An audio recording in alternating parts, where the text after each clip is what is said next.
नमस्कार साथियों। ब्राह्मण और बनिया 1-2 वर्ष में ही उन्होंने खूब पैसा कमा लिया था। कुल मिलाकर उनके पास लगभग 7 लाख रुपए इकट्ठा हो चुके थे।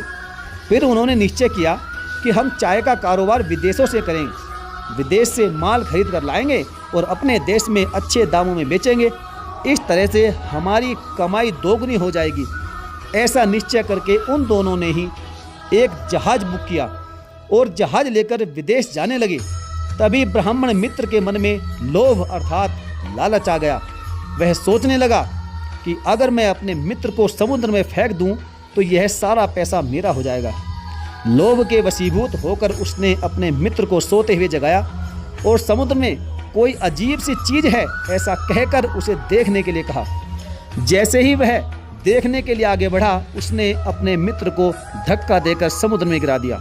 बेचारे उस बनिया मित्र को यह उम्मीद नहीं थी कि यह मुझे समुद्र में गिरा देगा। समुद्र में उसे गिराकर जहाज रास्ते में से ही वापस ले आया। कुछ पैसे उस बनिया के घर ले जाकर दे दिए और झूठी मनगढ़ंत कहानी बना दी कि ऐसे ऐसे इस प्रकार से वह समुद्र में गिर गया है। उसके घर वालों ने दूसरे मित्र की बात पर विश्वास कर लिया कि शायद ऐसा हो गया होगा। किसी का दिमाग इस बात पर नहीं गया कि इसने उसे मार दिया होगा, क्योंकि उन दोनों के बीच में मित्रता इतनी गहरी थी, प्रेम इतना ज़्यादा था कि उन्हें विश्वास करना पड़ा। धोखे के बारे में तो उन्होंने कभी कल्पना भी नहीं की थी। धीरे धीरे परिवार के लोग इस दुख को भूलते गए। उधर ब्राह्मण पुत्र ने उस पैसे से अपना एक आलीशान घर बनवाया और खूब धूमधाम से अपना विवाह किया। उसका जीवन एकदम आनंद से भर गया था। धीरे धीरे उसी आनंद में रहते रहते समय गुजरता चला गया। कुछ दिनों के बाद उस ब्राह्मण के घर एक पुत्र ने जन्म लिया। अब तो उसके घर में खुशियों का ठिकाना ही नहीं रहा।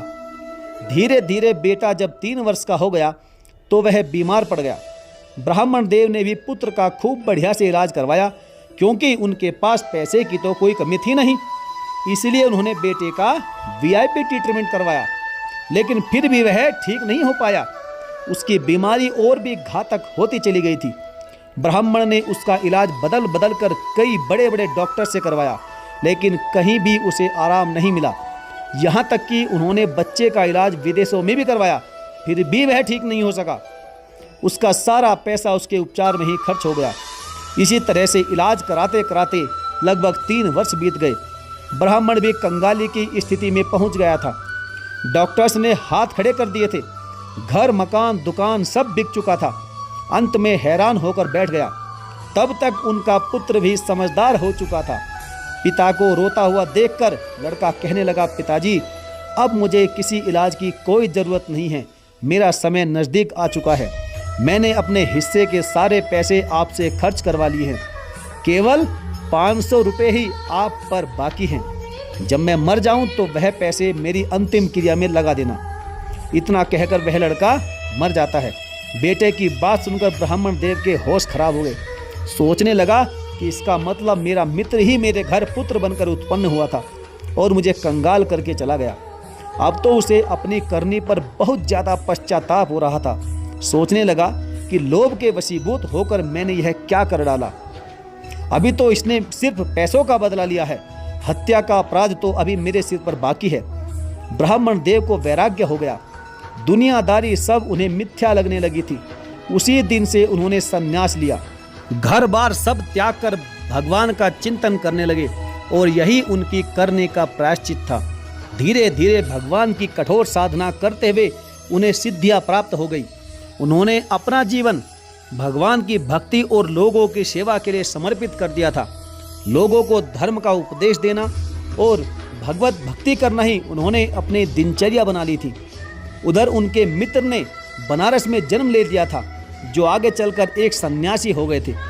वो संत एक दिन मथुरा में घूमने गए तो उन्होंने देखा कि एक जगह पर श्रीमद् भागवत कथा हो रही थी और वह कथा कोई और नहीं बल्कि वही ब्राह्मण सुना रहे थे जो पूर्व जन्म में उनके मित्र थे।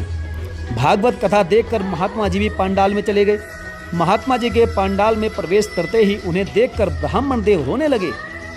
महात्मा जी ने सोचा शायद मेरे आने से इन्हें कोई तकलीफ हुई होगी, इसीलिए महात्मा जी उन्हें रोता देखकर पंडाल से निकलकर जाने लगे। बुजुर्ग ब्राह्मण देव ने उन्हें जाता देखकर कुछ लोगों के द्वारा उन्हें बुलवाया और एक कक्ष में उन्हें, क्योंकि प्रारब्ध कर्म कभी नहीं मिटता, चाहे वह स्वयं देवता ही क्यों ना हो। साथियों, इस बारे में आपका क्या विचार है, आप हमें कमेंट जरूर करें। और आपसे हमारी विनम्र गुजारिश है कि इस चैनल को सब्सक्राइब नहीं किया तो सब्सक्राइब करके बेल आइकन को प्रेस करना बिल्कुल ना भूलें। तो चलिए साथियों, मिलेंगे फिर और किसी बेहतरीन कहानी के साथ। तब तक के लिए धन्यवाद। जय हिंद, जय श्री राम।